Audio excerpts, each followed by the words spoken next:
d'abord, bonjour et bienvenue. Je vais vous demander de vous rapprocher un tout petit peu. Voilà, vous allez jusqu'à cette ligne. Y aurait-il un volontaire pour participer à cette expérience? Nous sommes le jeudi 5 octobre 2030. La température extérieure est de 12 degrés. Bienvenue. Vous êtes dans la capsule de décompression du terminal 2B, aéroport Paris-Roissy-Charles de Gaulle. Laissez-vous guider par notre assistante. D'ici quelques instants, votre séance de thérapie sensorielle va commencer. Vous voilà installé confortablement sur votre siège de reconnexion.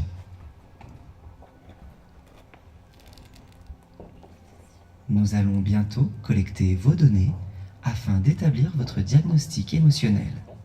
Veuillez prendre une grande respiration. Scan en cours.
D'abord de votre attention.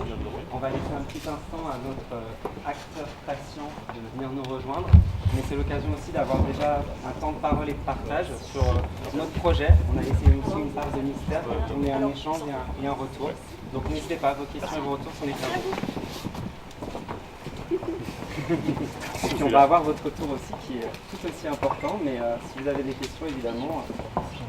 La question c'est le lien entre le patient, les danseurs et les images. Alors exactement, l'idée c'est de... On s'est posé beaucoup sur la question d'abord du danseur, le rôle du danseur dans le futur, qu'est-ce qu'il sera, et grâce aux nouvelles technologies, vers où on veut aller. Et on est allé sur cette idée de dansoriel, de sorte de thérapie de l'émotion. Et donc c'est comme un protocole qu'on aimerait peut-être créer dans le futur, un protocole en 3 temps. Le premier temps, le patient est installé, on lui installe des capteurs de vibration cérébrale, des capteurs également au niveau de son pouls, et tout part de là dans un premier temps. C'est-à-dire qu'à partir du moment où on a le pouls et ses vibrations, ça va être projeté sur l'écran, qui sera pour finalement notre danseur praticien un diagnostic, comme vous lisez par exemple une radio.